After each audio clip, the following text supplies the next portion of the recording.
Hello, BookTube, and welcome back to People April, a BookTube event dedicated to biographies, biographical writing of any kind, memoirs, authorized lives, collections of letters, anything like that, anything where the person is the focus. This was created by Roz at Scallydandling About the Books and Elizabeth at Bookends and Books. I've been making quite a few videos in April because it's all about my favorite kind of writing. And it's been up and down. I've been adding books more or less at random to my night's reading slate. So I have just a bunch of reading that I do on any given night, and sometimes there are biographies involved. There are two biographies that I am currently working on. I've read them, and now I'm burrowing down deep in their notes and bibliographies and rereading certain chunks and cross-reading with other things. But in addition to that, I'm adding something, preferably something short, at least this week, so that I get a little bit of People April reading in without too much disturbing my so-called normal reading. I don't know if any of that makes sense. I read new releases. For those of you who are watching this video and don't know anything about this channel, maybe in the years to come, I read new releases. A lot. A huge percentage of my reading is new releases, 90%, 85%. That's what I mean by the normal reading, is that I am reading those books as they come to bear, ebooks or printed copies of new releases. So I get a book, it looks of interest to me, maybe it's a couple of months down the line, I read it just for first impressions and to let it sit with me, and then I wait, and once it's in the chute for that month, once it's coming out, then I read it again in the finished copy, and that is the bulk of my night's reading at any given night. I include rereads, and I include older stuff that I find at my bookshop, and I tag those onto the end of the reading. And for April, I am also tagging on a life, some sort of biographical writing. And I will keep doing this. I tend to do this when it comes to BookTube events. For instance, June on the Range, a BookTube event dedicated to the reading of Westerns. I will do it for June on the Range. I will do it for Rocket Summer with vintage science fiction. I will do it for Garb August, definitely. I'll do it for Book Trek, reading Star Trek fiction. I'll do it for all of those things. I love that aspect of joining in on BookTube. And I added a life to my reading last night. Now, last night's reading was the same as the night before in that there was quite a large amount of serious, heavy lifting to do, virgin ground to break, in terms of the normal books, and because of that, I didn't feel that I could actually justify tacking on a great, big, heavy biographical work, especially one that I wasn't all that familiar with, where I couldn't be reading at a breakneck pace. I'd have to be sitting down and really hunkering with it. I did that just recently with Kavanaugh's biography of Nureyev, which is a life and a subject that I knew very little about, and I loved it, but it did consume a chunk of my available reading time that night. And I don't think I can really justify that this week until maybe Friday. So I picked a short work for last night. And it was a short work that I know in excerpt, but not in the original. So I decided just to read the thing itself on a subject that,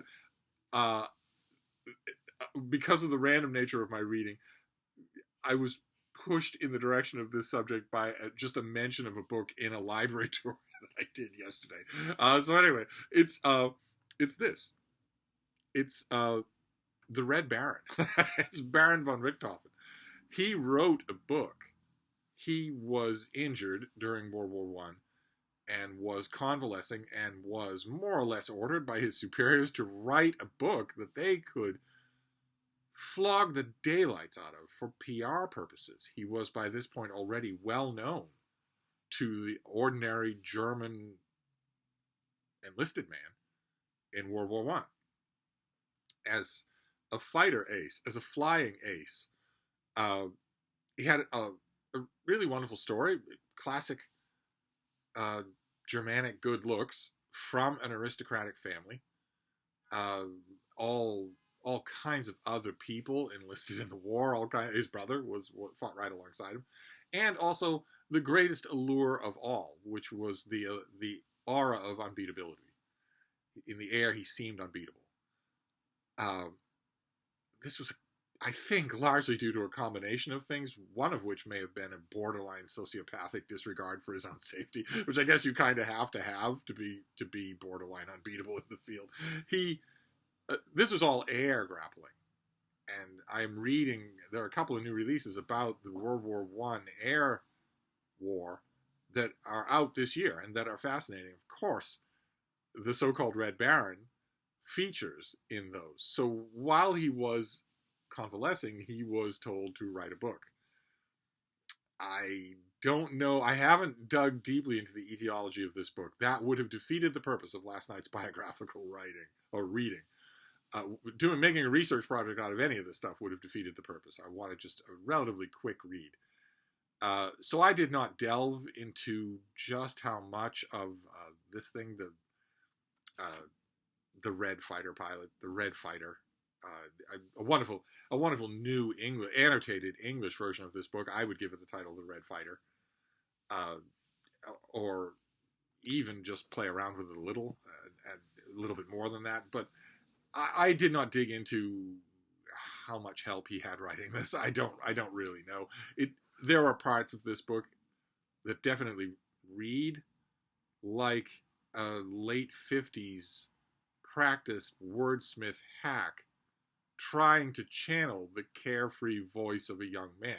The thing that we forget about the so-called Red Baron is that he died in his mid-20s. Shot down and died of his wounds in his mid-20s.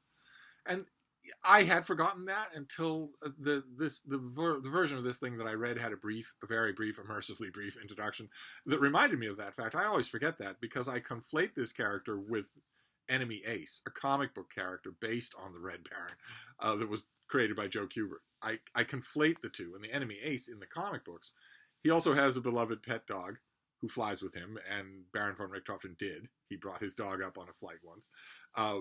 But he's older. He's an older man, seasoned and cynical. The one thing that this figure in this book is not is cynical. He may be a bit hardened by war. He definitely believes that his enemies, the English and the French, need to die. I don't know that quite reveals a psychopathy. I don't think it does in time of war. But I don't know how much of it was his sentiment anyway. I would love to know. I have never actually researched the provenance of this book. I bet it would be an interesting story. I mean, he's a square-jawed, good-looking lunkhead. a nice, genial young guy. You definitely get the impression in this book that you would have liked talking to him. You wouldn't have liked suddenly hearing his airplane above you in the sky over France. You wouldn't have liked that at all. But you would have liked talking to him. And maybe even roistering for an evening, having him over for wine and calzones. You definitely get that impression. I don't know if that impression is right, because I don't get the impression from this figure that he would have written a book, or that he would have been able to. You all know, I've repeated it many times with increasing amounts of ire, how much I dislike the characterization of book writing as something that you do if you finally get the leisure. Nobody says that about marathon running or creating a perfect souffle. Nobody says, if I just had a spare minute, I would whip up a 12-course meal. They don't think that at all. Nobody says that. Nobody says, if I just had a spare minute, I'd run the New York City Marathon. No. But with writing a book, if I just had a minute, I'd write that book. Writing a book is a huge amount of work. It's a separate speciality. It takes its own amount of discipline.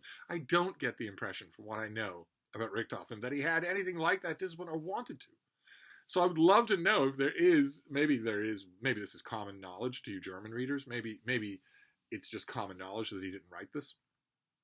I hesitate to just automatically jump to that conclusion because for some of you will consider this a fairly obvious reason. There is a book called Profiles in Courage that was written by a very young John F. Kennedy, and that has been the subject of provenance wars ever since, with extremely smaller other men claiming to have written it for him. So that's always irritated me. So I hesitate to jump on that bandwagon here. But this is the story of joyous participation in the wars of the fatherland. This is exactly the story that Richthofen was told to produce, whether he produced it himself or not. I honestly don't see why the German government would, what, bring a pad of paper and a writing desk to him in his bed at the hospital and say, please get to work. The sooner you can do this for the fatherland, the better. I don't see why they would even bother to do that. I don't see why they wouldn't just write the thing themselves. And maybe talk to him about his personal history, because we get his personal history in this book. We get his childhood and his schoolyard days and whatnot. And I have to admit, a lot of his observations about fighting in the air over France are a little bit simple. It's not. This is not a hard book to read or a contemplative book at all. So I guess it's possible that he did write it himself. I don't know much about. I've never read a biography of Baron von Richthofen that was anything other than just regurgitating World War II hagiography, regurgitating World War II myths and stories. I'm sure that there is a very critical, resource-heavy biography of this figure that exists somewhere in the world, but I've never read it. So I don't actually know if he had any literary pretensions before the war. And it's heartbreaking to know that, a huge amount of his potential was never reached. The 90% of his potential was never reached. He died as a kid. He died in his mid-20s. It's just unavoidably tempting to think about when you're reading the happy, sunny voice in this book. It's irresistible to think about what that future might have been like. I think there's a freshness in this book, a kind of, this is our blonde-haired boy. He is impetuous. He is basically a little boy, a little kid, even though he kills people for a living. He's basically a little kid. That impression, I think about how that would have withered with the Peace of Versailles. I think about what this figure would have done in World War II with the Luftwaffe. I think about that, and this book just increased that.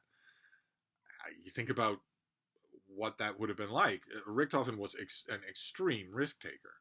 The whole reason why he could rack up all the kills they got, 80 downed opponents. Some people survived him, but dozens and dozens of flyers did not. And I think the main reason, certainly I think it bears out when you read this book. I don't know if that was that he told that to an amanuensis, or he always believed it and told it to all of his friends, so he, of course, put it in a book. But it's obvious that the main reason why he was so successful is because when the moment came, he threw all caution to the wind. He was careful ahead of time, careful to get the hourglass, as you would say in the Napoleonic era. He was careful to get the high ground. He was careful to be above his opponents and in the eye of the sun so that they could not hear him, could not see him, and he had the freedom to strike from above. He was careful whenever he could to do that. Although, some of the stories in this book, I get the impression that when that advantage was exhausted and he was suddenly in a dogfight with another plane or two other planes, that he was really good then too at pitching and zagging and maneuvering to make sure he didn't get shot down. But in that moment when he was closing from above on an opponent, any hint of self-preservation just went out the window. Instead, it was just knock him down. Do whatever it takes. Get as close as you have to. Knock him down and then move on. And a lot of flyers, I would think, wouldn't think that way. In the last minute, they'd think, well, sure, I want to shoot down my opponent, but I don't want to die myself.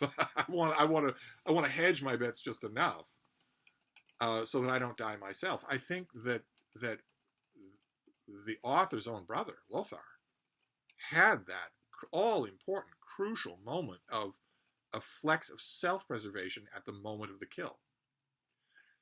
I've certainly read in other biographies. I read a biography of a master duelist. Years and years ago, I read a biography of a master duelist, his memoir. And every biography that I've ever read of, for instance, Muhammad Ali, they all say that the difference between being really good and being great is that at that moment of decision, you do abandon. At that moment of decision, all of a sudden, you're out of the equation and it's just the goal, with no self-preservation until the moment passes. I could easily see that. My main question when I was reading this, I'm glad that I did, but my main question when I was reading it is how much of this is Richthofen and how much of this is PR. This thing is written for PR, and it was a massive bestseller in Germany. In Germany, during the war, for soldiers. It was a massive PR hit. Exactly what it was meant to be. Exactly what it was intended and crafted to be. Which makes me wonder how much of any of this in here is him. It was fun to do, though. It was fun to wonder that. And it was thrilling. I mean, the segments detailing the preparation for sorties and also the fighting itself, high above the ground, high above, Verdun or the Somme where he fell. Those passages are wonderful. Just wonderful. So I'm very glad that I read this. I added this to my pile. This People April has been full of biographical sketches and works that I have not really sat down and considered reading. I'm knocking a lot of them off in this month, which is great. We still have a week to go. So I have a lot more adventures to go through. I think tonight might be a little bit lighter. I mean, I'm counting on relief from the couple of concentrations that I'm doing right now. I'm counting on relief from those concentrations by the end of the week. But I might be able to do a longer work tonight. I just don't know what it would be. I'm kind of in the mood for a collection of letters. A lot of those get quite long. But I will figure it out. I will spin the wheel. I will add it to the night's reading, and then I will report back. So in the meantime, that's my report for People April. I'd love to hear how many of you are reading biographical works for April. That would be wonderful. I know that Rosin and Elizabeth are, but how many people are doing People April? I'd love to know that and what you're reading. But anyway, I'm going to wrap this up, but I'll be back. Thank you, BookTube.